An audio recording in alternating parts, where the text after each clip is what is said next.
All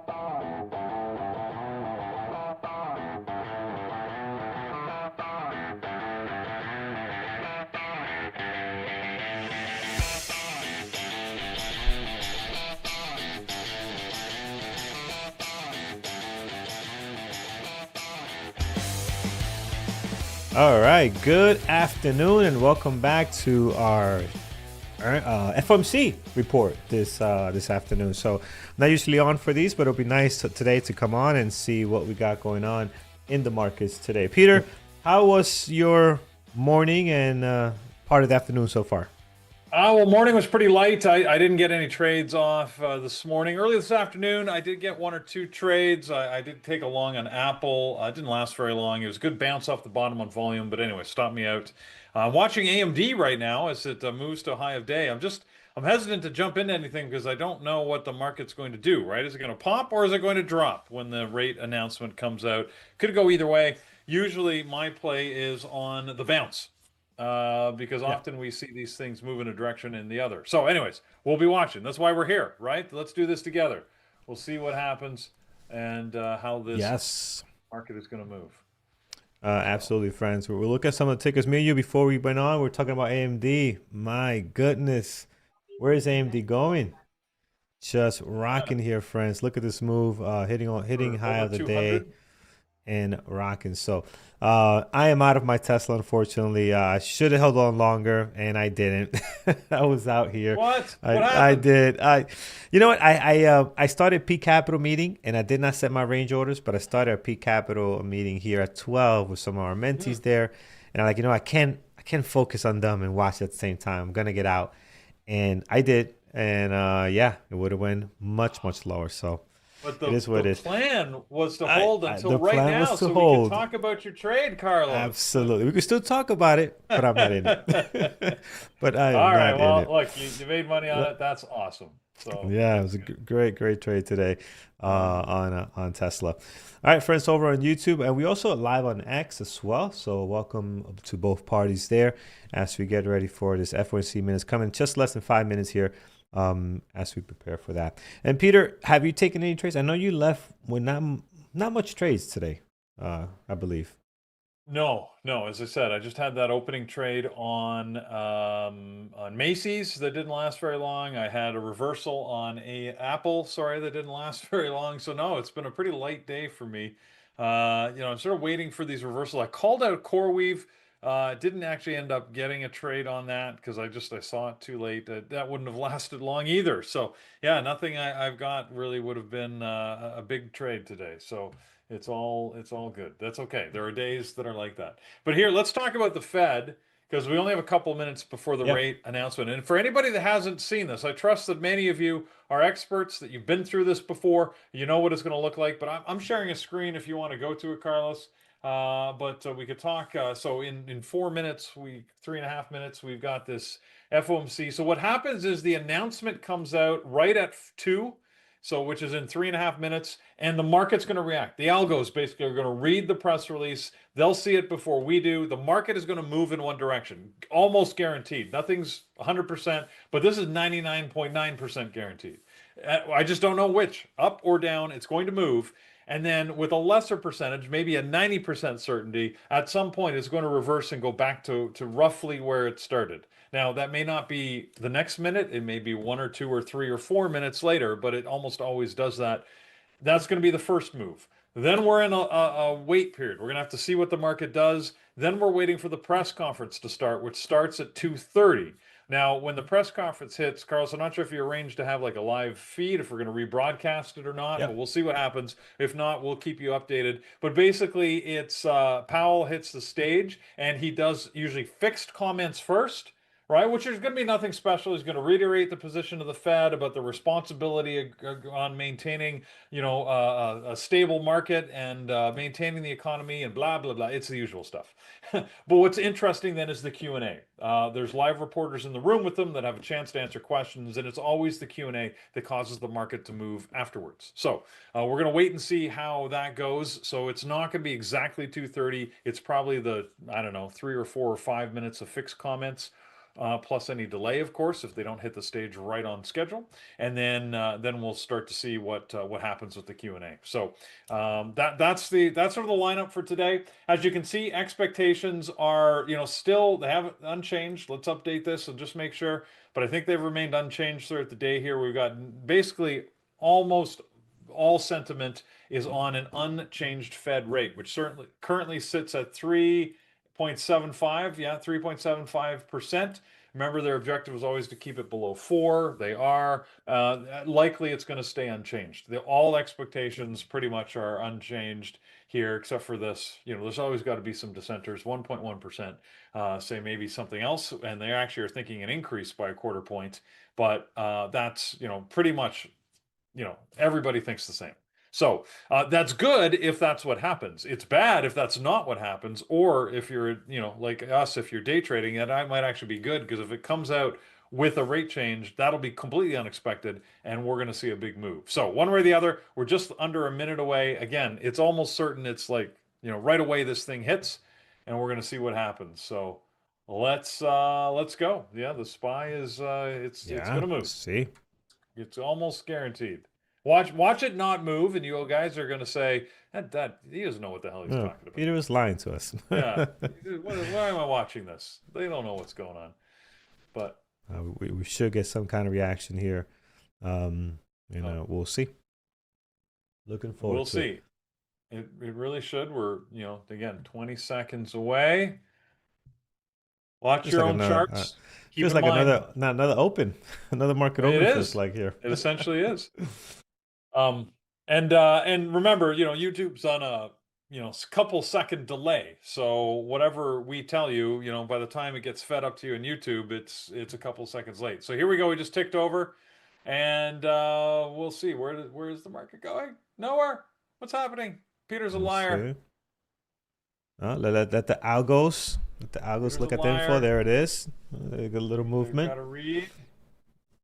Here we go. Oh, the Qs are moving a little more aggressively than the SPY, but they're moving. So we're getting the initial pop higher here. Whoa, there goes Tesla, Apple, Microsoft, everything's moving up with the market now. Not a very aggressive move. So that tells me, even not seeing the number, I would put money on that it's unchanged, right? This is just such a lazy move that it's largely saying that there's no change to that rate as was anticipated. So I think we can likely take that to the bank. Look at that. It is a pretty lazy move, isn't it? Yeah, it's the fun part, as you mentioned, is the questioning, right? It's the question. Yeah. That's where how he answered things, and then what he says, what order he says it in, and I think that's gonna have more reaction. But we are getting a little bit here now. Seems to be bullish, at least at the moment. Yeah. Wonder where the number. Oh, here it is. Breaking news is coming up now, I guess. Looking at Bloomberg TV and seeing what they're announcing, what they're just saying. Yeah, there it is. Fed leaves rates unchanged, but no other commentary yet. So we'll see in a couple of minutes here what our good buddy Powell says. This is his second to last FOMC not FOMC meeting, but Fed decision, right? Yeah. As far as interest rates. So in May is when he's scheduled to hand over the reins. So and sorry guys, I'm just paying attention to my trade here. Oh sure. no, what did I just do? Uh-oh. Oops, I made a mistake. We messed you up. I went to take a partial and I accidentally added to my trade. Oh no, what just happened? Oh man, and then I just got all out. What? That's not what I meant to do. Done that many times. I screwed up my trade. Sorry, I did the wrong thing here. I screwed up my trade. Yeah, that was on Tesla? No, yes, I'm trading Tesla, yeah. Tesla, yep. So now I'm probably going to be underwater on this thing because I screwed it up and I got back in at a much lower rate, which is not going to be good. So I got in and then because it almost always goes to a level and then comes back right from that level. So that's what I was playing, and I said I had my finger on the wrong button and I added when I meant to partial, and that messed me up. And then I don't know what happened next. I somehow got all out. So Peter, it sounds like you fumbled the trade here. I So fumbled the trade. Yes, I fumbled the did. tray. Football and Peter emoji faces in chat for the fumble trade. Yeah. Oh man. Now it's coming back up on me. So I went and chased it, and this is what happens when you chase things. Let's see if we can get this back here, back down. Recover this thing yet. Trying to see what else is in play here. Um, Not trading this news. Yeah, normally don't trade during this time. Peter does. Peter does trade during this time all the time. So we are in his world right now. So if anything, There we any go. opportunities Okay, come up, now I'm back in the trade. I'm yeah, back. I just partialed properly this time. nice. You're sure, I'm assuming, And right? oh, and it popped right up and stopped me out. Okay, well, I Oh, tried. yeah, So, yeah. yeah, nothing here. I can show you guys this trade. It's not that impressive, but this is me like messing it up. So as you can see, I don't know what happened. I got Hmm. in. This is actually my original entry is the middle one here, and then I Yeah. added up here.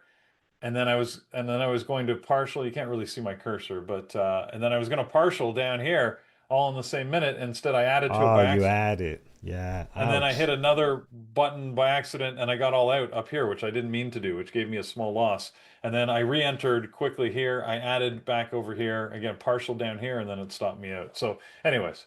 It's not a big move. Like we said, when the rate Yeah. comes out as anticipated, you don't get as big a move. It's better when you get the bigger move because then you get, of course, the bigger snapback. Right. So, Right. Right. but Uh, it's like so Tesla wants to go to the VWAP. Seems like it wants to go higher, but yeah, now it looks we'll like it see. might actually want to trend higher. So, and that's okay. This is why I do these quickly. I get out, like I know the risks in the in the trade, so that's why. So their statement is blah blah blah. Fed statement. Uh, inflation rate of 2%, blah, blah, blah. Decided this. So, yeah. So, confirmed here, the committee decided to maintain its target range of the federal funds at 3.5 to 3.25%, 3 3/4, sorry. So, yes, unchanged, which we already knew based on how the market reacted. Awesome.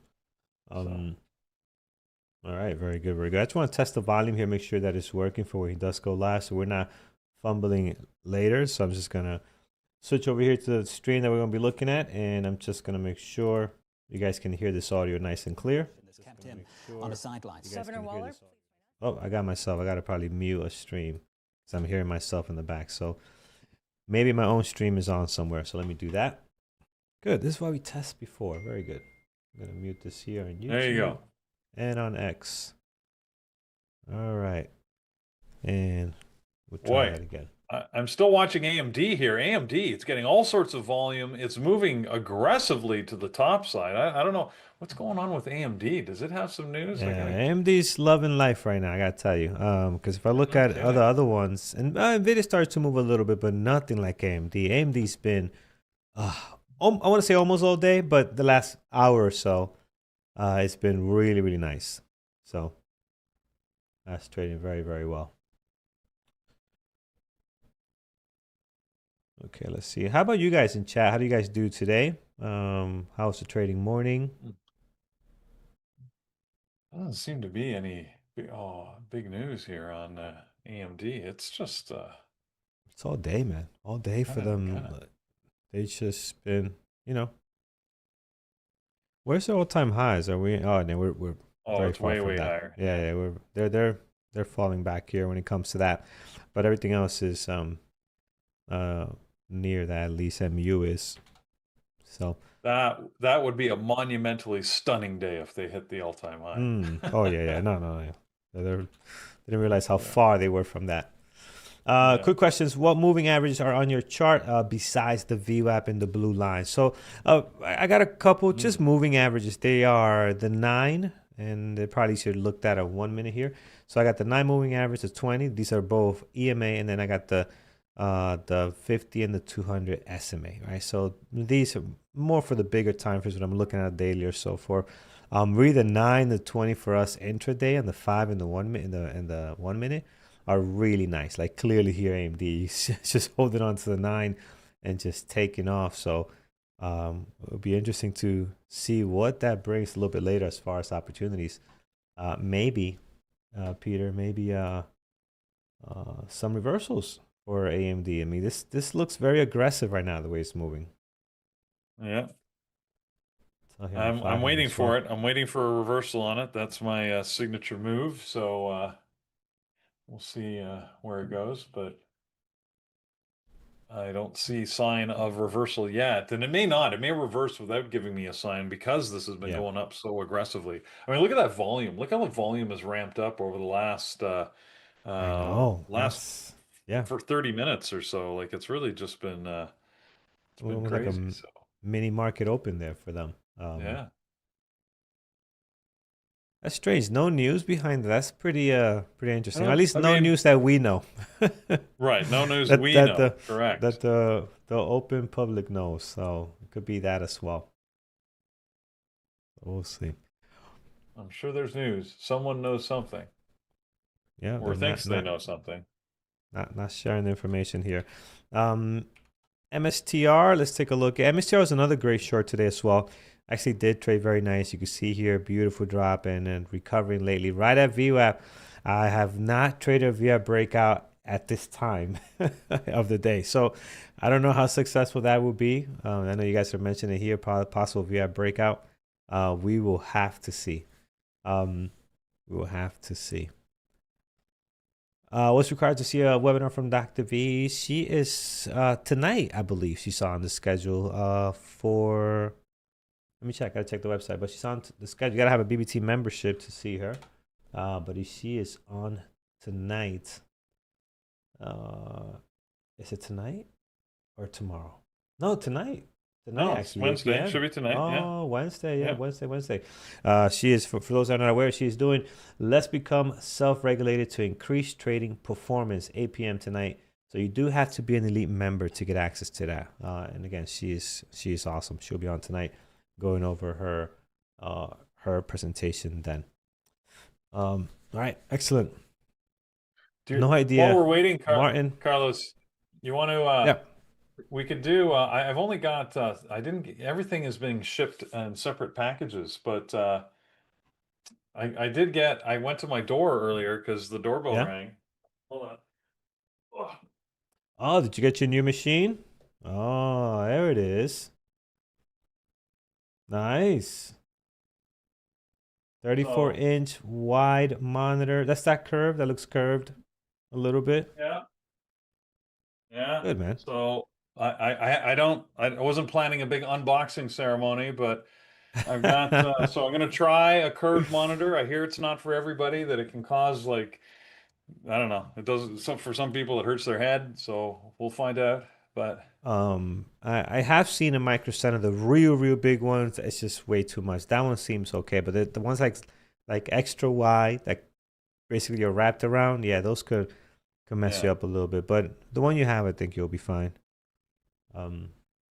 So I need a monitor because unfortunately, with this new computer, which we're going to use to help improve our show content, it's going to I'm going to have to run two devices, sort of like you're doing, because I can't Yes. I Yeah. can't put 6 monitors on the new one, so I'm going to have to figure out how to make this all work. But It makes your machine runs much better too when you have one dedicated just for streaming. It takes the load, does its thing, and then the other one is does the rest. So that works.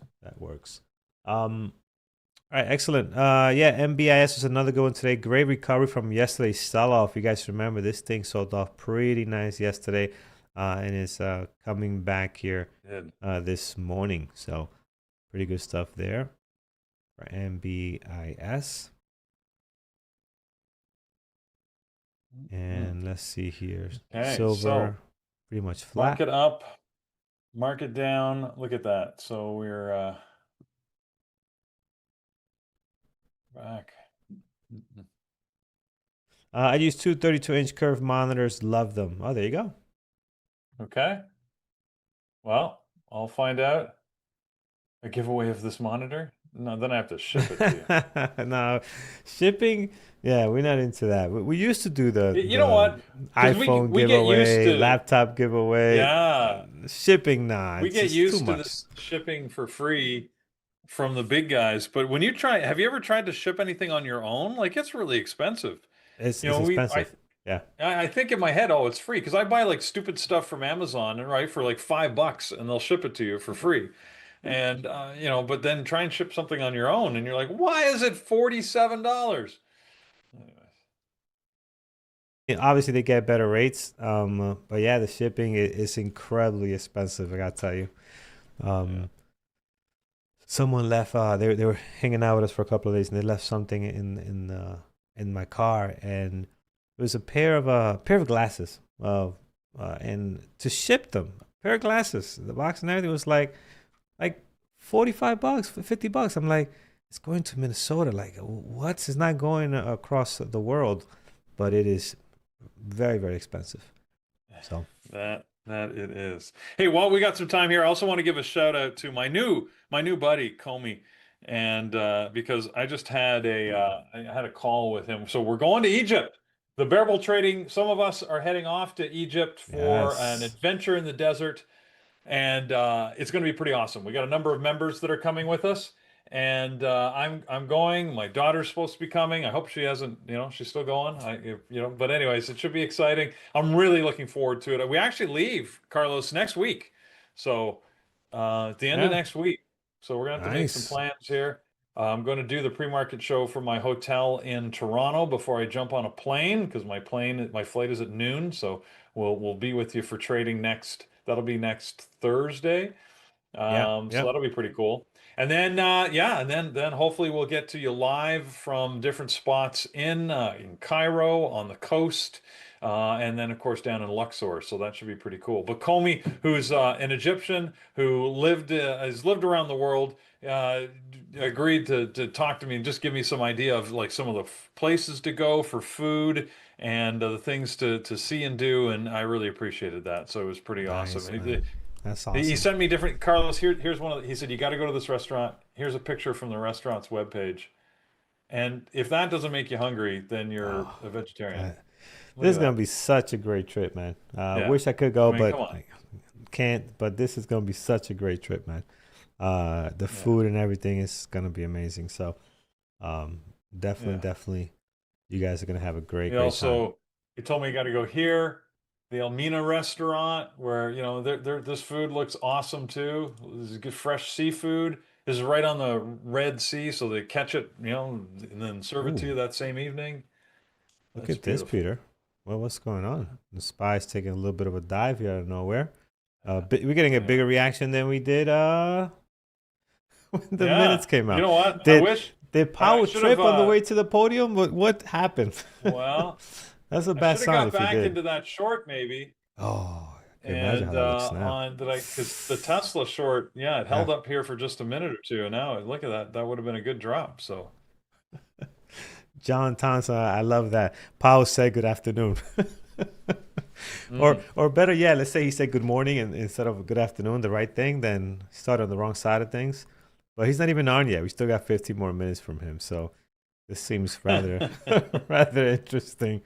Good afternoon. it's Boom. happened. It's happened before where he literally Yeah. steps up to the microphone and says hello, and the market goes crazy. And we're like, come on, like just relax. Yeah. But he has learned how to deal with this market. Like he really has. Like if you look at Powell's, if we have the recordings, if you look at Powell's first initial press conferences, they were a little rough. And then he realized, okay, everything is a reaction. And he kind of fine-tuned his way to making sure he says the right things to not drop the market like it's hot here. So we'll see. So Peter, so you got two restaurants on deck that you're going to. Anything else that he said that you were going to be stopping by?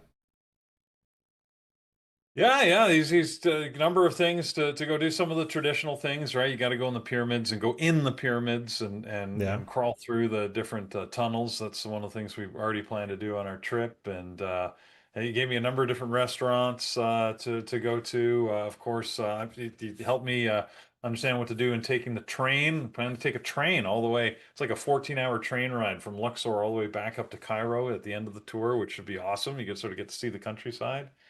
So looking forward to all that. That is Yeah. awesome.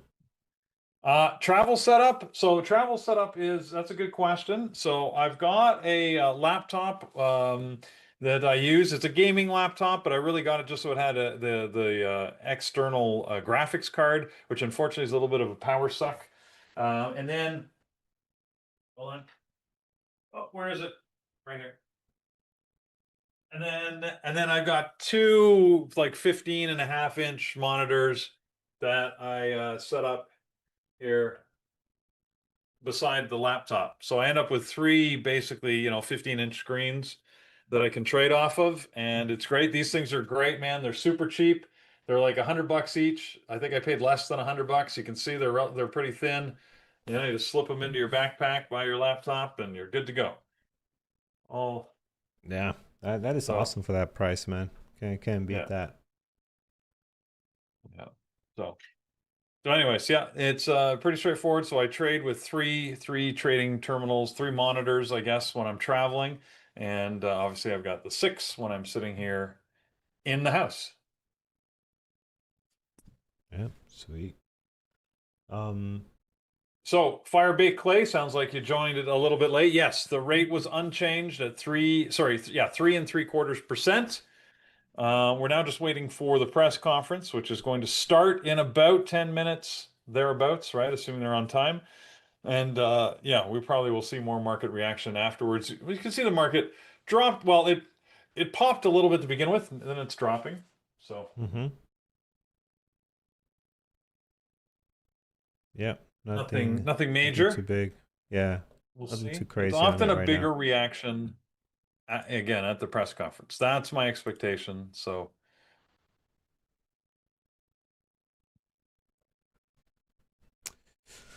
Let's see here. The other thing, Carlos, sometimes it's amazing to understand the price of food. Like I was looking up food, and he said, well, he gave me a restaurant to go to that a lot of great food. He said that you just got to go try, and a place called Bashandi. And so I'm looking up Bashandi, and they have a picture of the menu, and the prices for like I can't read the menu because it's in Arabic, but I can read the prices because they're in numbers. And the thing was like, it was 28 pounds, were Egyptian pounds. I'm like, let me just go to the conversion. That's 76 cents Canadian. That'll be like 50 cents US Oh, for really? whatever the thing is. Yeah. I'm like, damn, that is It's cheap, affordable. man. Cheap food. When we travel everywhere, food is just so cheap. Unless you're staying anywhere in the U.S. or Canada, I mean, it is just and it's so inexpensive. In certain countries, right? Clearly, if you go to Italy, you could spend way more than you spend here in New York, right? So, but yeah, it's crazy how inexpensive food is in many of these places. Any news on MU? I haven't seen no news on MU yet, but we know they got their earnings tonight, so that should be interesting. Let's take a look at their daily, see how that looks. I haven't heard Jared talk about the expected moves today on MU, but yeah, that should be a go. I mean, they're sitting here just below their all-time highs, $10 away roughly. 476.72 is the MU's all-time highs, and we're just kind of dabbling in here. We did that very early on in this pre-market. If you could look at the pre-market, we hit it. We hit that all-time high, and then from there, a lot of tickers just went south. So a lot of sell-off after the initial morning gap on many of the stocks we were watching. MU is one of them. They dropped down and hasn't recovered that much since. So we'll see today if they have a way of getting back up there. Again, we talked about it earlier. There's a lot of high expectations on MU. And then there, with all the AI boom, we guys spoke about this headline earlier today. So let's see if they can deliver. This will be a really good one tomorrow. So looking forward to getting some action on that one. Did you use a Starlink for connection? Peter, I don't think you have a Starlink. I know Andrew has one, but he's probably not gonna. I'm not sure if he's gonna take it.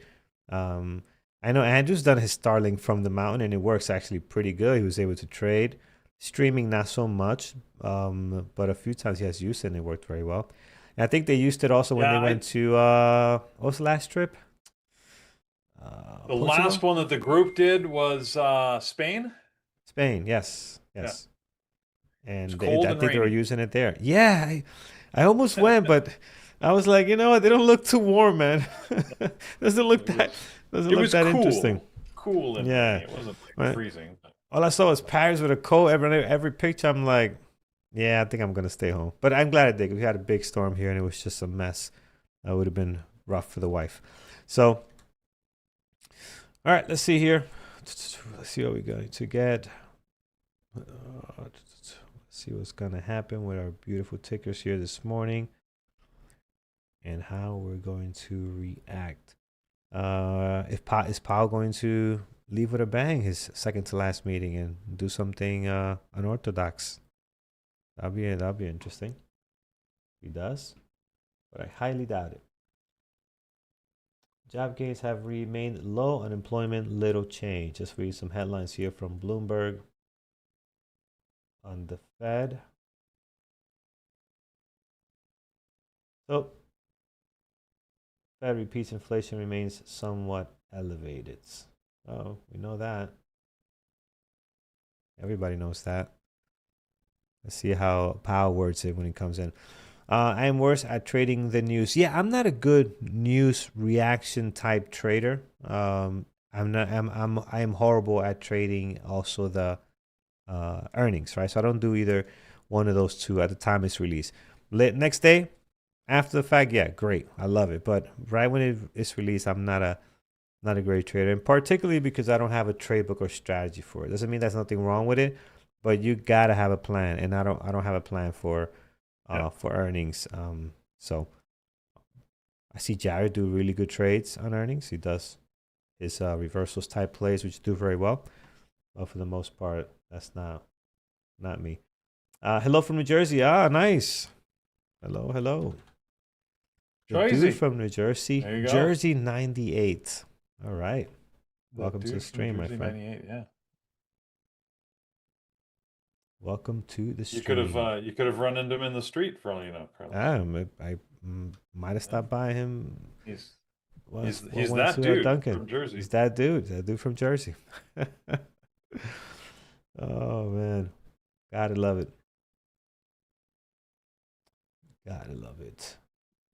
All right, Intel looks like it's going to 46. Yeah, a lot of the semis are doing pretty well this morning. Well, not this morning, but lately, right? Intel pushing up higher here as well. That looks good. MU's managed to stay green after going red early on today. NVDA actually might want to go red after dropping here in the last couple of minutes below the VWAP. Man, NVIDIA is just stuck. Like, if you look at NVIDIA, there's just nothing happening at all. Yeah. It's just... It's been pretty... It's ugly. Pretty sideways. Sideways in a sideways range. It doesn't matter what time frame you look at. It's sideways. I know. Like, even the daily, like, looks very messy. It's funny how all the gap up days, right? I see plenty of gap up days here. They all end up selling off. There's no continuation whatsoever. So we don't normally look past a daily, but heck, you can look at a weekly or monthly and still see how it's, stuck here. We're at the low end of stuck, but we're stuck. Yeah. It's a weekly here. Just nothing happening. A couple of days made it out, but right back into the range. So yeah, it's been something. Compared to MU, look how beautiful MU looks on the weekly. This thing is moving. It's moving. It's doing something. All right, hello from Ecuador. Nice. Ecuador in the house. Welcome. Anyone from Venezuela in here celebrating after kicking our butts in baseball? Oh. Congrats. Yeah, we got. Well, it was a tight game, but Venezuela won the baseball cup, so good for you guys. Congrats.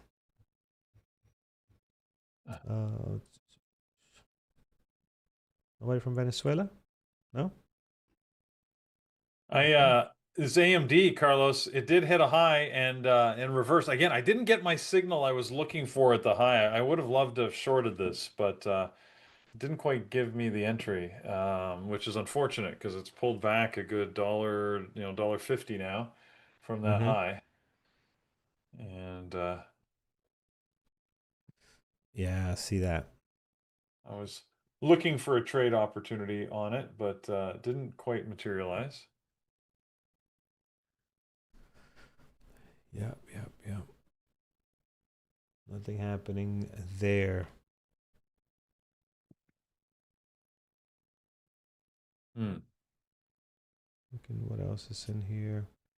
All right, 2 minutes, friends, and we'll have Powell rocking and rolling here. He's always on time, so should start right on schedule. And the Q&A, that's always what I look forward to, because I love how these reporters ask the same thing in different ways. It's like you just wasted a question. He's going to give you the same answer. But I get it. It's not their call. They got the little earpieces. They have their list of questions they have to get through to make their bosses happy. And that's what they got to do. So completely understand that.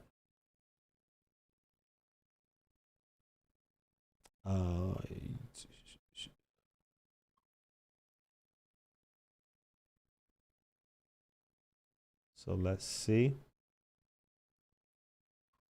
See what we do here. All right, I'm just going to test this out one more time, guys. I want to be sure we're good to go. Okay. And let's see here. Make sure we can hear everything clearly. And they were high already, and now they're getting higher. There we go. Can you guys hear that okay? We're perfect examples of how the economy is doing pretty well and people are still spending. The difference is that the costs are getting that much higher. Peter, can you hear that? So the room that people have and that companies have to do okay. Yeah, I can. Okay, awesome. All right, so we're watching, waiting for our buddy to come out here. Let us know what's taking place. We'll put our buddies down for now, and let's get this into the chat room. Let's get this streaming into our friends in chat. So they also can see what's happening when Powell comes on here. A little low. Okay, I didn't blast that. I could put it higher. When it's time, I'll put it a little bit higher. I'll let you guys know so I don't blast your ears.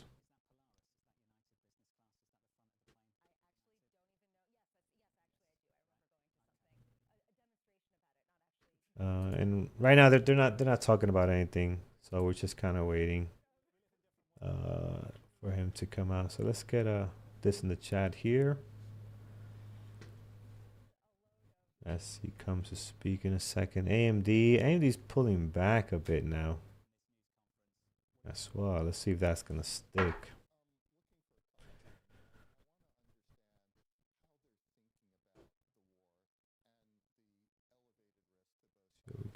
Okay, Carlos, we got a special guest coming on. You ready to stream back into the chat room? Let's get it back into the chat room as well. That's exactly what I'm doing. Getting it into the chat here. I'm logging in. And we'll get us in chat as well. And we're going to throw you for a loop with having to do the 3-camera thing. Should be okay. We'll figure it out. All right, there he is. Right. After leaving interest rates unchanged, let's take a listen to the chairman of the Federal Reserve. Good afternoon. My colleagues and I remain squarely focused on achieving our dual mandate goals of maximum employment and stable prices for the benefit of the American people. The U.S. economy has been expanding at a solid pace. While job gains have remained low, the unemployment rate has been little changed in recent months, and inflation remains somewhat elevated. Today, the FOMC decided to leave our policy rate unchanged. We see the current stance of monetary policy as appropriate to promote progress toward our maximum employment and 2% inflation goals. The implications of developments in the Middle East for the U.S. economy are uncertain. We will remain attentive to risks to both sides of our dual mandate. And I'll have more to say about monetary policy after briefly reviewing economic developments. Available indicators suggest that economic activity has been expanding at a solid pace. Consumer spending has been resilient, and business fixed investment has continued to expand. In contrast, activity in the housing sector has remained weak. In our summary of economic projections, the median participant projects that real GDP will rise 2.4% this year and 2.3% next year, somewhat stronger than projected in December. In the labor market, the unemployment rate was 4.4% in February and has changed little since late last summer. Job gains have remained low. A good part of the slowing in the pace of job growth over the past year reflects a decline in the growth of the labor force due to lower immigration and labor force participation, though labor demand has clearly softened as well. Other indicators, including job openings, layoffs, hiring, and nominal wage growth, generally show little change in recent months. In our SEP, the median projection of the unemployment rate is 4.4% at the end of this year and edges down thereafter. Inflation has eased significantly from its highs in mid-2022, but remains somewhat elevated relative to our 2% longer-run goal. Estimates based on the Consumer Price Index and other data indicate that total PCE prices rose 2.8% over the 12 months ending in February, and that excluding the volatile food and energy categories, core PCE prices rose 3.0%. These elevated readings largely reflect inflation in the goods sector, which has been boosted by the effects of tariffs. Near-term measures of inflation expectations have risen in recent weeks, likely reflecting the substantial rise in oil prices caused by the supply disruptions in the Middle East. Most measures of longer-term expectations remain consistent with our 2% inflation goal. The median projection in the SEP for total PCE inflation this year is 2.7% and 2.2% next year, a bit higher than projected in December. Our monetary policy actions are guided by our dual mandate to promote maximum employment and stable prices for the American people. At today's meeting, the committee decided to maintain the target range for the federal funds rate at 3.5 to 3.75%. From last September through December, we lowered our policy rate 0.75 of a percentage point, bringing it within a range of plausible estimates of neutral. This normalization of our policy stance should continue to help stabilize the labor market while allowing inflation to resume its downward trend toward 2%. But the implications of events in the Middle East for the U.S. economy are uncertain. In the near term, higher energy prices will push up overall inflation, but it is too soon to know the scope and duration of the potential effects on the economy. We will continue to monitor the risks to both sides of our mandate. We are well positioned to determine the extent and timing of additional adjustments to our policy rate based on the incoming data, the evolving outlook, and the balance of risks. In our SEP, FOMC participants wrote down their individual assessments of an appropriate path of the federal funds rate under what each participant judges to be the most likely scenario for the economy. The median participant projects that the appropriate level of the federal funds rate will be 3.4% at the end of this year and 3.1% at the end of next year, unchanged from December. As is always the case, these individual forecasts are subject to uncertainty, and they are not a committee plan or decision. Monetary policy is not on a preset course, and we'll make our decisions on a meeting-by-meeting basis. To conclude, the Fed has been assigned two goals for monetary policy: maximum employment and stable prices. We remain committed to supporting maximum employment, bringing inflation sustainably to our 2% goal, and keeping longer-term inflation expectations well anchored. Our success in delivering on these goals matters to all Americans. We at the Fed will continue to do our jobs with objectivity, integrity, and a deep commitment to serve the American people. Thank you, and I look forward to your questions. Okay, there you go. There's the fixed comments. That was short and sweet. I like that. And I can't get the screen in the chat room, Carlos. I don't know if it's just me, but yeah, I can't get it either. Is that the right approach at this juncture? Let me check. And to what extent does the It's fact just that black. inflation It has says been that it's above there, but target it's for not roughly actually 5 there, years so. now influence the committee's And now comes the thinking interesting around part of the questions. Welcome, Megan. Hey. Hello. Our timing wasn't perfect on that. That's my fault. So That's okay. I love joining and just sitting like quietly like a creep in the background. that's all right. That's what we do. We lurk. We lurk. I'm a lurker. Yeah, thanks for inviting me over to the party. Yeah. So it's obviously, as we saw, the Fed fund rate unchanged at 3.5 to 3.75, which really means 3.75%. And the comments are, basically steady as she goes, right? That's exactly what we expected. I think now as his comments go into answering some of the questions, this is where it could get interesting. Usually it's the sort of mid-range questions that can sometimes cause the market to move. Yeah, pretty late reaction as we would expect. I was trying to trade it short right after the announcement, but it was a little choppy. It took a second to pick a direction there. And, so that was a decent trade, but more opportunity that I left on the table personally. And we'll see what we get now. Now it becomes a little tentative, right? Because it depends on how people perceive the responses to the questions and what those questions are. So, and Well, Sean, at if least you're so ahead. far he hasn't made anybody angry with his tie choice color. It's still purple. It's not hot pink. He hasn't disrupted the government by choosing red or blue, and we're okay. But I really think that because he's got one more meeting left, he's gonna come out with like a hot pink tie next I time. think. I think I wanna That'd be awesome. gamble some money on that. Yeah, you just think that's where he's going to go? Maybe he can come up with one with like little duckies on it or something, or I don't know. Reset the tone. Yeah. Do you think the shade of tie matters? Everybody loves to talk about his tie. It's a deep purple. Let's see, channeling any bands? Yeah, I don't know. Purple I rain. don't know either. All right. No, see, I don't make people into cars.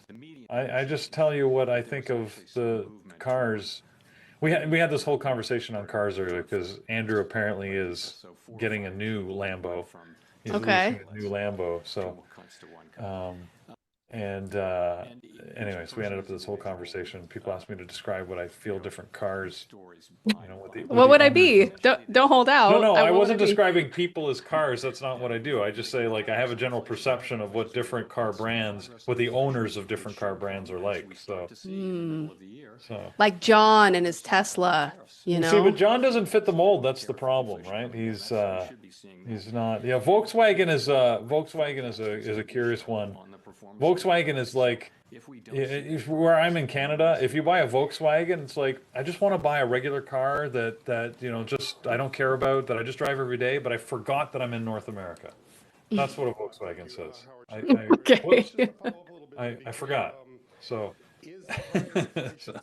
because they don't actually do everything quite as well as the Honda or Toyota's options, but you think they do. They just don't last as long. Yeah, okay. Okay. Anyways, the Gremlin, yeah. My dad had a version of the Gremlin. What's a Telluride? I'm being told by Big Lou I would be a Telluride. Telluride. That's the Kia, isn't it? The big Kia SUV. Or is it the Hyundai? It's one of the two. I can't remember. The Palisade and the Telluride, basically the same car. One's Hyundai and one's Kia. I always forget which Oh one. yeah, it's a Kia. Yeah, it's a Kia. Okay. There you go. Okay. All right. Yeah, sure. I don't hate it. It's not terrible. It's got, it would take me to the back country roads where I could run trails. So 10 out of 10. Yep. Good. Really? I'll take that car. I was, yeah. Well, I did see what car you had at one point, and it wasn't the right car for you, but it's what you were driving. Me? A Jeep? I love it. I love Jeeps. It's not a real Jeep, though. No, it's not. I liked my Grand Cherokee better. This one is not that. See, Grand Cherokee, like, to me, that's okay. That's a Megan car. Yeah, that was the car. But during the pandemic, those cars were way more expensive than they used to be, so I decided not to go with that one. See, a Grand Cherokee, to me, it's like, I got some money, but I want to get a car that I can just beat the crap out of, but I don't want to waste my money, so I'm going to keep it for a really long time. Yeah. Unless you go with there's new fancy Grand Cherokees, which have completely changed the persona of them, unfortunately, because then they become like soccer mom cars. Which There's is like not what they're TVs and supposed stuff to in be. there. Unlike a Compass, which just said, I gave up.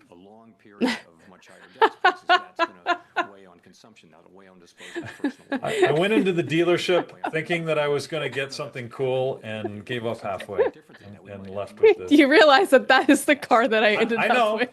I know. But that's what you described, isn't it? Isn't that what happened? That's what happened. Yeah, see?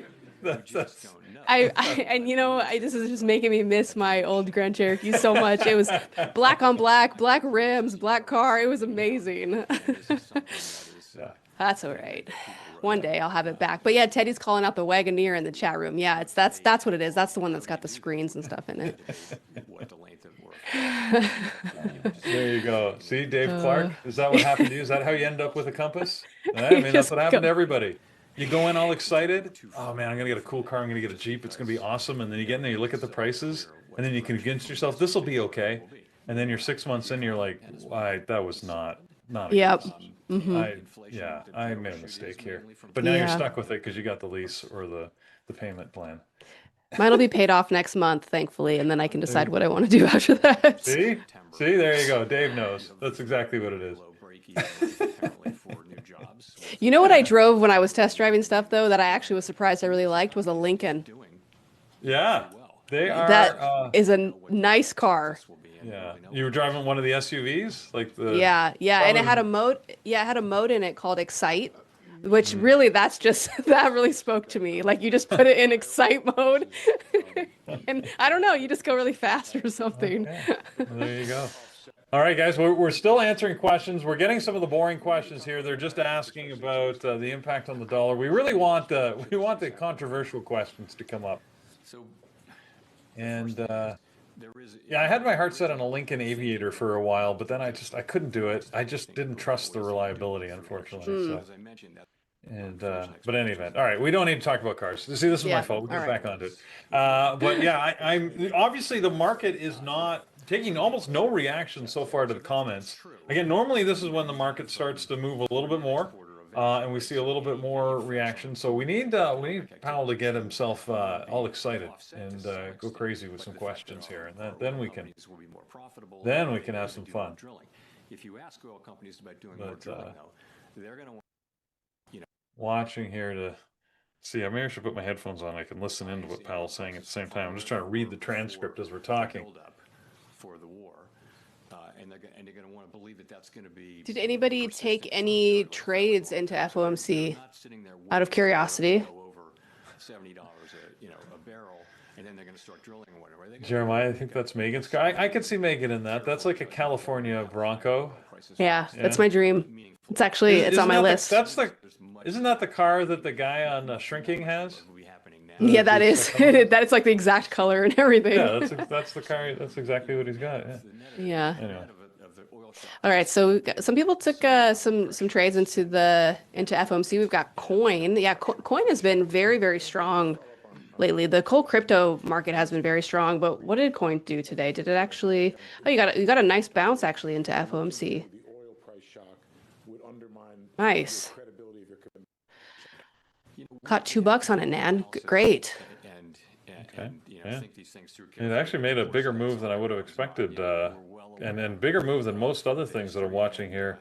But AMD's continuing to sell off. I really regret missing that from the high. Again, not quite enough entry signals for me, which is too bad. That's it was just running and gunning earlier today. Giving a lot of it back now. At least a couple dollars of it. Yeah, AMD was very strong today. I saw somebody mentioned NVIDIA. Did I catch that? I don't remember where I saw that. Someone mentioned NVIDIA. Oh, Jeremiah in the chat room mentioned that he's in NVIDIA, but it's not moving. Yeah, NVIDIA is a stock that has not been on my list for probably at least a month, I would say. That thing is just so range bound on the bigger time frame. Very tricky to trade that stock. We've just been talking about that and how you're absolutely right. Like it doesn't matter what time frame you look at NVIDIA, and AMD, they're in a range. Yep. Yes, indeed. So, and the best way to play ranges is to make sure you're like all the way on the edge. So if you're, looking at higher time frames, 4 hour, 1 hour, daily, being at the edge is going to give you the best place to be able to expand either outside of the range or back into the range. And lots of trading has been trying to be done right now from a lot of traders I've noticed in the middle of all of that, which makes it really hard. So as traders, trading is already hard enough, right? So pick something that is in a place where it can move. I call it like my clear skies check. When you're going to get into a trade, look and see if there's anything in the way so you can actually expand the position. Because, like I said, trading's hard. Pick something that's going to have an easier time moving, and you will have an easier time trading. When tariffs are put into place, of course, what they do is they raise prices to some extent. Prices are the tariffs are paid by consumers on a one-time basis, and we're waiting for that process. It takes 8, 9, 10, 11 months, a year to go through the system, and we're waiting for the tariffs, which were put in place over the course of the middle part and later last year. We're waiting for that to go through them, so goods inflation will return closer to what it's always been. I mean, it used to be for many, many years it was negative. And, the year before tariffs came in, it was 0, and it's running at like 2% now. So, so that's kind of goods inflation is running at 2%. So that's not coming from standard Phillips curve restrictive policy. It's coming from the runoff of a one-time thing. We also think it's important, though, to keep policy either mildly restrictive or close to that, but not too restrictive because of the weakness in the downside risk in the labor market. We are balancing these two goals in a situation where the risks to the labor market are to the downside, which would call for lower rates, and the risks to inflation are to the upside, which would call for higher rates or not cutting anyway. So we're in a difficult situation, and we feel like our framework calls on us to balance the risks, and we feel like where we are now is just kind of on that borderline, the higher borderline of restrictive versus not restrictive. And we feel like that's the right place to be. Can I ask for Corn? It's interesting how he's describing, he's like, we are the teeter-totter master. We've got to balance these two pressures. We're trying to keep the risk of inflation balanced with the risk of economic downturn, and as such, we've consciously made the decision not to do anything. Interesting. He did say we're on the high end of that risk spectrum, though, right? Which implies that if they're going to make a change, they're likely to increase interest rates. So we'll see. We'll see what happens when they go with this. Abolish the Fed. I don't think that would be a good idea for the U.S. economy. You may not like the Fed. And again, as I keep saying, one of the big problems with the Fed is they are a single tooled, entity. So as a boss of mine once told me, when the only tool you have is a hammer, every solution looks like a nail. So, that's all they've got. So, it makes it difficult to actually affect change. Now, as I said, that's not exactly true, but it's largely true. The only other tool they've got is they can actually buy equities, which they can do under extreme circumstances, but that's not part of their core mandate, not exactly what they're supposed to be doing generally with Fed funds, but they can under duress, which they have in recent memory. So, in any event, but you can see the market now it's pushing a little bit lower. I think his comments sort of being on that side of the equation, tend to send the market lower. The markets don't like higher interest rates, right? They like low lending rates because that attracts capital, and that's what capital markets, of course, want to see. Yeah, because if you think about low lending rates, there's going to be not only more participants willing to take out, loans and things, but businesses as well. So businesses being willing to actually reinvest in their company by taking out more loans to invest in new products or whatever it might be when the rates are lower. So it is, yeah. Oh my God. Did you get the picture from Alex? I've got it up on the screen, Carlos. That is thank you. amazing. Thank you, Megan, for driving us. Right? Here we are on the road in the Grand Cherokee. Oh, good Lord. That's perfect. Yeah, we're all very serious. Well, very serious. Yeah, well, you are certainly. So Yeah. is Powell. I look a little smirky there, but that's okay. That's I love how you still got your headphones on. What are you listening to that you don't still want have nobody my else to hear? I don't want to actually talk to you guys. Yeah. That's okay. Perfect. That's all good. There you go. I like it.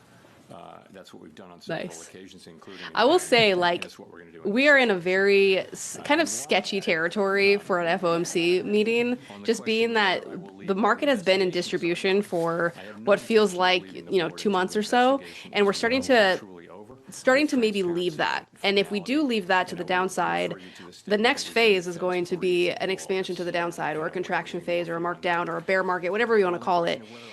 So it is, I can imagine he's trying to be very cautious with his words right now, because from just like a technical standpoint on the charts, we are starting to move below distribution. Yeah. And keep in mind that this is one of the tightest Fed rate announcement schedules. So the next announcement is in just over a month. 5 weeks from now, we get the next rate announcement, which comes out on the 29th of April. So that means the Fed has an opportunity to readjust rates, relatively quickly, because they normally only do it on these schedules.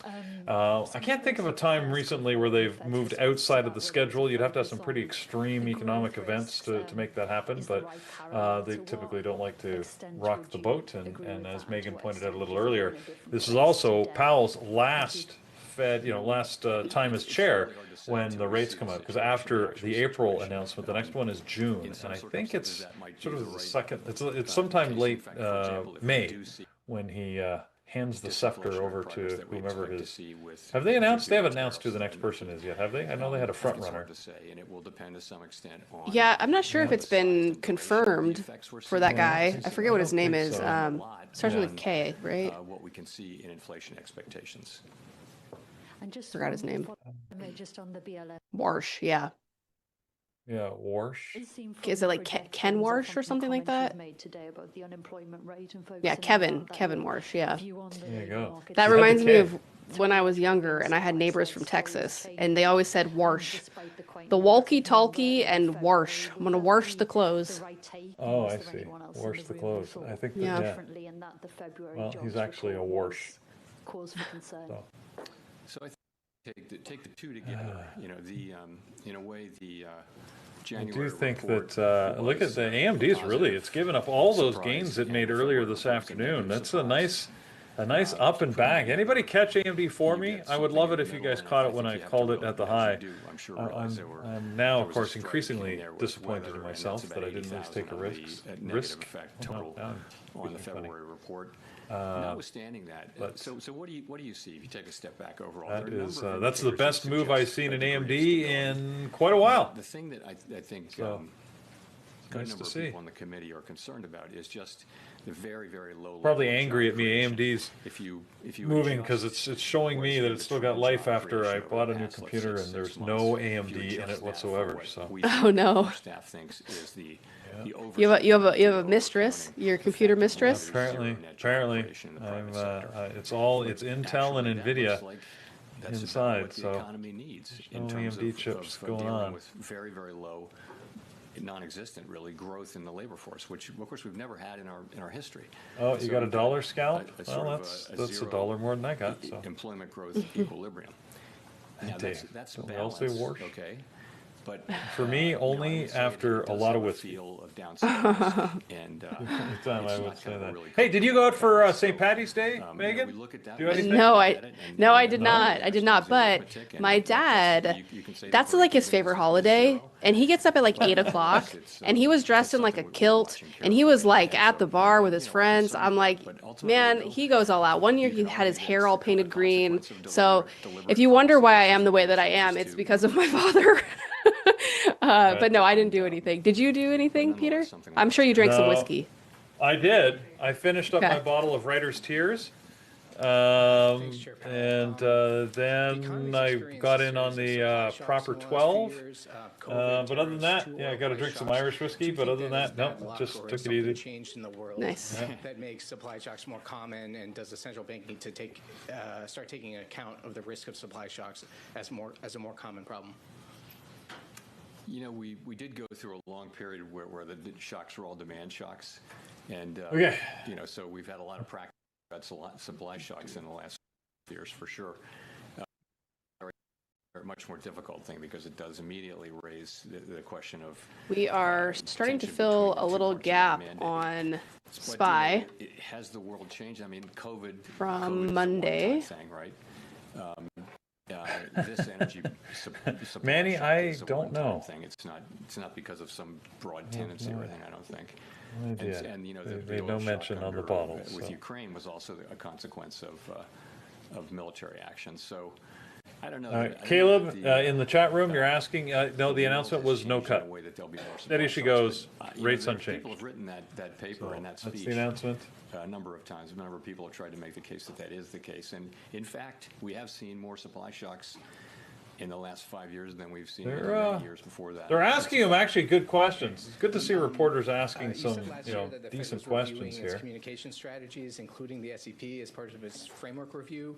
It's not lending any brilliant insight. I have like 5. I wonder if they screened these questions, because they seem to be notably absent of political leaning. Not much. And I'll tell you why. So, you know, we looked carefully at many aspects. But maybe the reporters in the room understand that you're not going to get a response, or maybe they're weeded out. I don't know. On the committee. And you don't want to make a change to your communications unless you have. What would I ask him if I had the opportunity? We didn't really make any changes. That's a good question. I don't know. I haven't thought about that. I had some things that I wanted to do, but I mean, if I was like a reporter in the scrum, you can't get to the questions you really want to ask. Critical thing. But, you know, I wish we had able to do things. I'd probably want, if I was an actual reporter there, Maybe the next year. I'd probably want to just see how he would answer when you would just say something like, "What do you think?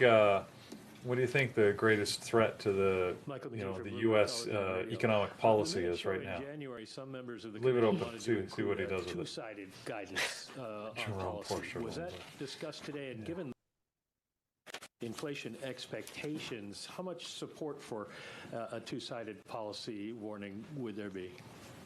So it did come up today, the policy that the possibility rather that our next. All right. Well, this is relatively unexciting. I think that not a terrible surprise that it's steady as she goes, and not a huge surprise that the market is reacting with a little bit of a pullback. I mean, you can't expect sort of fireworks out of the Fed. That's their whole job, is to avoid avoid the fireworks. So they're trying to keep things nice and stable, keep things balanced here, and so far they're doing a decent job. Again, there were some short opportunities. If you did catch them, good. As you guys know, I was trying to get Tesla short. I think I was a little early to that party, and I got thrown off by my own hotkey errors there, so I got out of that. But it would have been a great short. It's where from my original entry, we're down $4 on Tesla, so that would have worked. Yeah, right call on it. I mean, the market is just slowly kind of trickling down here. And we just, like everybody else, we have to just wait. All right, Peter, I am going to have to bid you adieu here. Of course, it is the top of the hour. Megan, thanks for joining. I appreciate it. Thanks for inviting me. Enjoy the rest of your day. Enjoy driving our Grand Cherokee around, I guess, because now you've got it right there. I love it. I love it. Enjoy the rest of the day, boys and girls up in here. Okay. I will see you guys all tomorrow, for those of you that are in the BBT chat room, at 2 p.m. Eastern, as always, every day of the week for technical analysis. So see you guys tomorrow. All right. We'll see you later, Megan. Thanks for joining.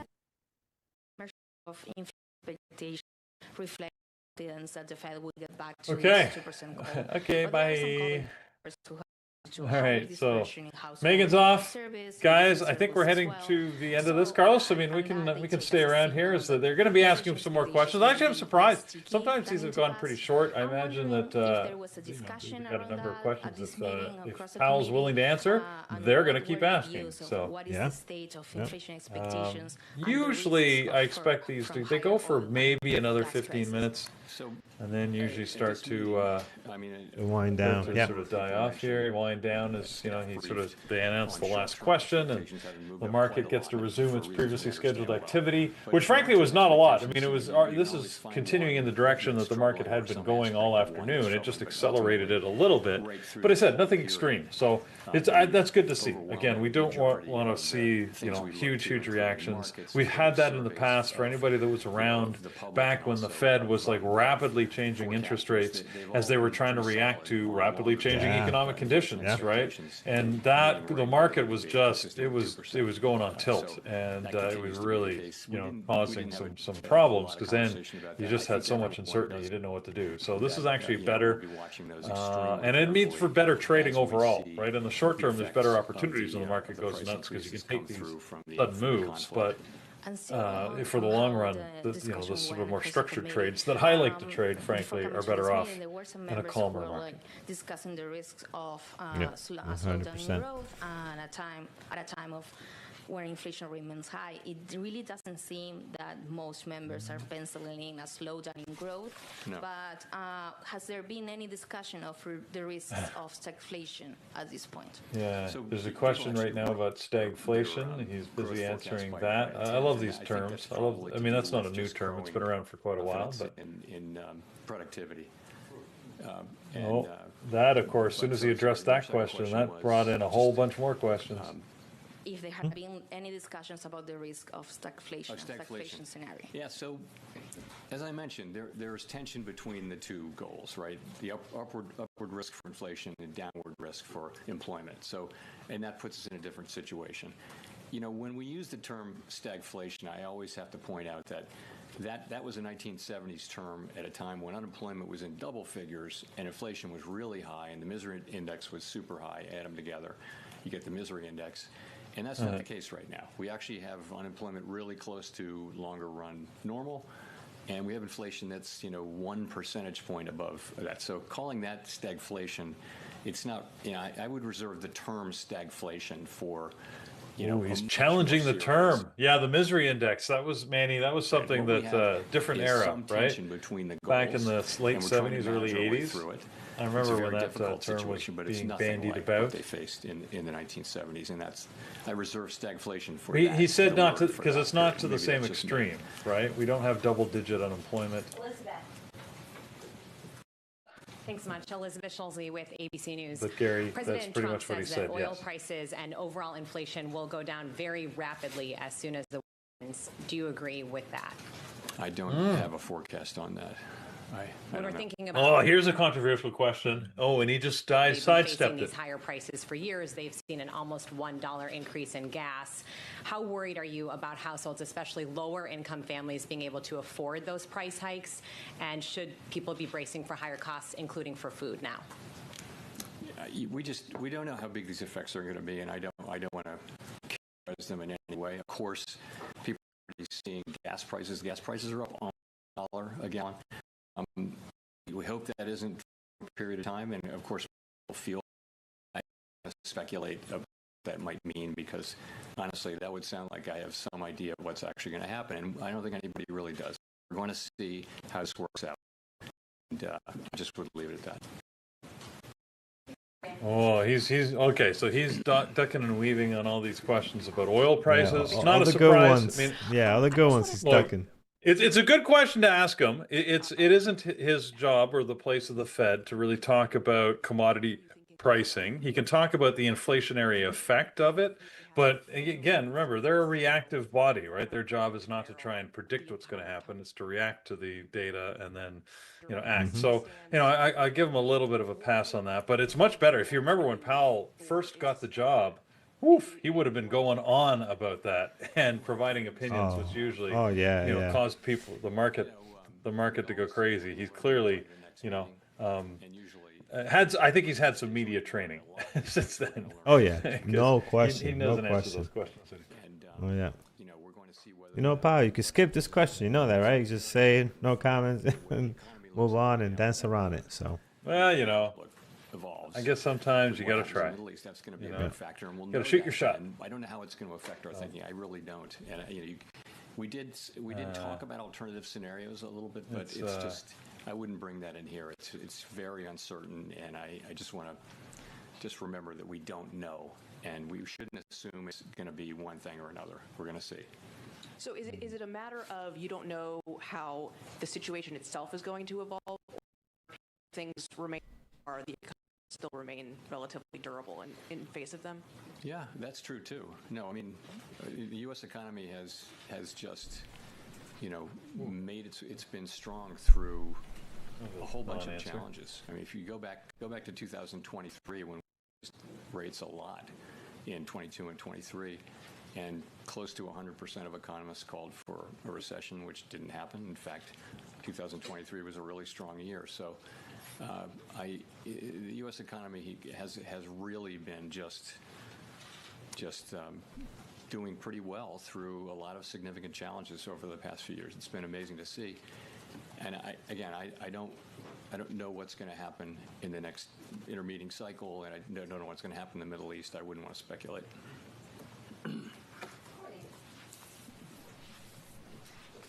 Hi, Chair Powell. Thanks for taking our questions.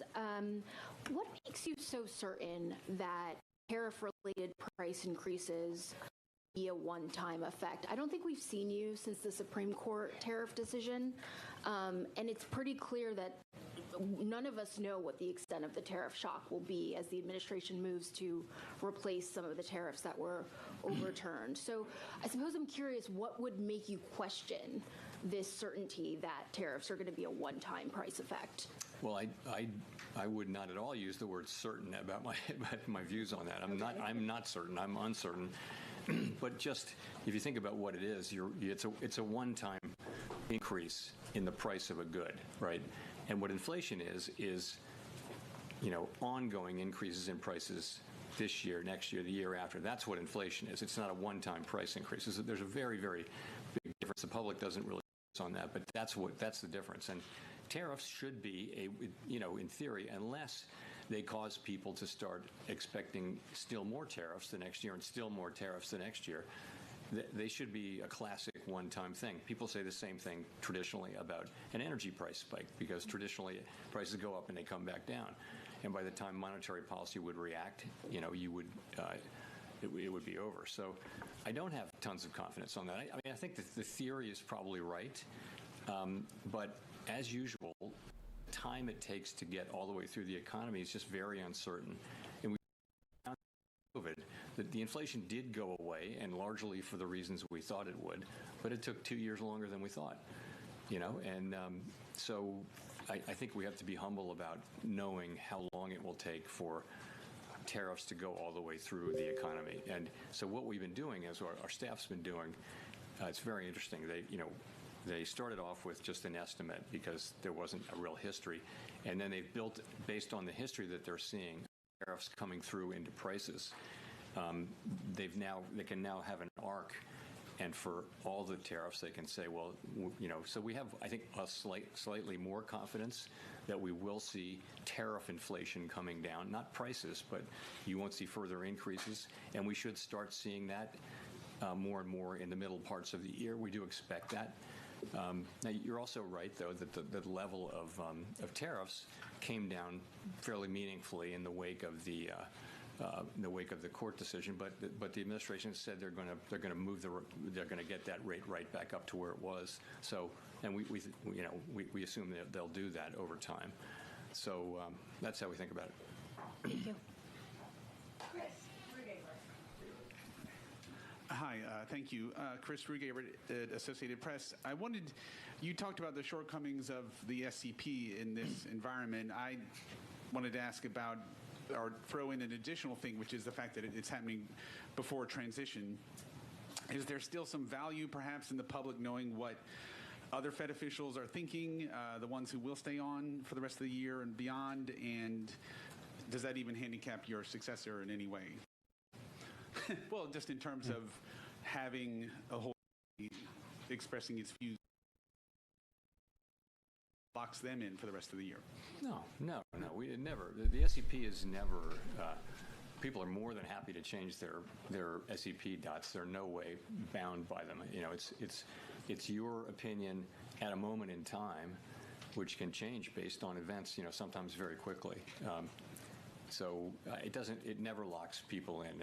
People are more than happy to be proven wrong in either direction, and so I just think we do it. And I mentioned this was a time when it's very hard to do it.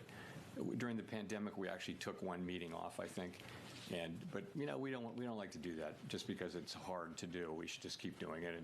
But I just would say for this one, though, I think it's even more than usual good to take the forecast with a grain of salt, because subject to just very high levels of uncertainty.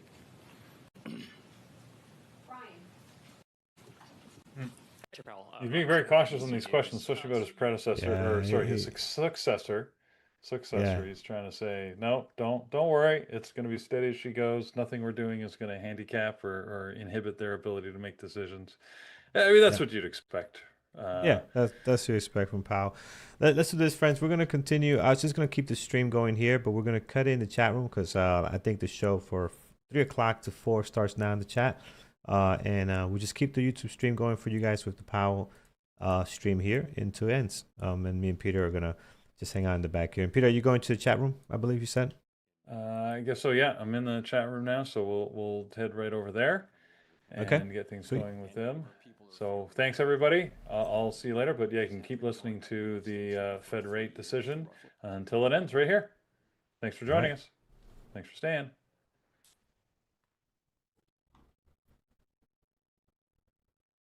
Good again, we think.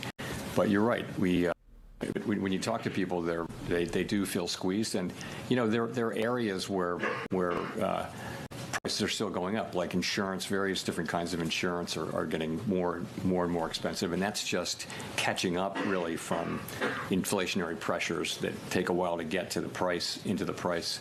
So we take it very seriously. We don't dismiss it at all. It's a very real thing from the standpoint of what people are experiencing, and what it does for us is, makes us even more committed, if that's possible, to getting inflation back to 2% on a sustained basis. How does the Fed's independence play into the ability to address affordability? Well, independence is what allows us to do our jobs, and stable prices is half of our mandate. It's one of our 2 mandates, maximum employment being the other. I mean, look at every advanced economy that looks anything like the United States anywhere in the world, in a market economy, in a democracy, and you'll see, pretty much central bank independence that looks a lot like, in some cases, stronger than what we have. But it's critical that we have that so that we can do the things when we need to do them to preserve price stability. And it's an accepted standard practice, and I think has a lot of support, certainly in Congress, which is where our oversight is in Congress. And you see that among Democrats and Republicans in the House and the Senate. Richard. Hi, Chair Powell. Richard Escobedo at CBS News. Thanks for doing this. 2 questions. One, how high would oil prices and broader inflation have to go, and for how long, for the committee to consider hiking rates? And then secondly, diesel prices are rising faster than gas prices. How concerned are you that the increase in diesel might drive up food and goods prices and lead to broader inflation? Yeah, I'm not going to give you an example or a specific answer on the first question. We're prepared to do what needs to be done, but I wouldn't want to hypothesize about what that might be. In terms of diesel prices. So your question there is, are we concerned about it? I mean, how concerned, and whether or not it will drive up, the cost of food and other goods that really rely on it to So move I think across the country. it's a more general concern than that. It's diesel prices because that's transportation of food and things like that. There are just lots of ways that oil and derivatives of oil get into the production and transportation of many, many things. So, and those, there are big effects in headline inflation, but things like that leak into core as well. And the effects may not be as big, but they're quite real and they're material.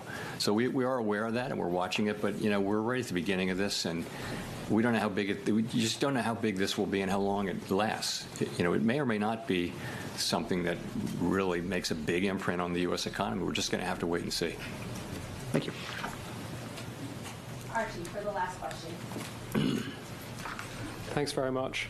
Just to sort of stare into the future for a little bit, I was looking at the longer run bits of the SEP. I noticed that the growth estimate had been revised up a good chunk from 1.8 to 2, and the kind of long-term Fed funds rate as well. It'd be great just to hear, is that AI productivity or what's going on there exactly? Yeah, I think it's just productivity. We actually started seeing meaningfully higher productivity some years ago, 4 years ago, 5 years ago, and that's not because of generative AI. We won't know for years what it's really due to, but it could be due to the kind of things that people did during the pandemic to economize and somehow become more productive because there was an incredible labor shortage.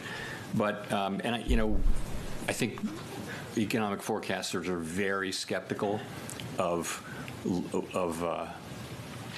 periods of high productivity because they're so rare and they're often revised away. And for many of us, I never thought I'd see this many years of really high productivity, and by the way, expect it to continue.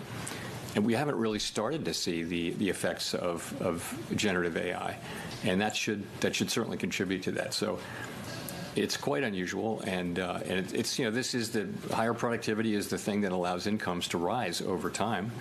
And so it's a great thing. Was that your question? Yeah, no, I was just curious what lay behind that. And just briefly on that as well to finish up, you hear the argument a lot, this is a sort of disinflationary story, and if you believe that productivity thing, that should also weigh down on inflation over time, maybe then kind of pull down where rates end up. Do you kind of agree with that line of thinking, or do you think that's not how you should think about where the rates I think you have to be cautious about that, in particular if you're talking about AI, about generative AI. So remember, in the short term, what's happening is we're building data centers everywhere, and that's actually putting pressure on all kinds of goods and services that go into building these things. So that's actually probably pushing inflation up at the margin.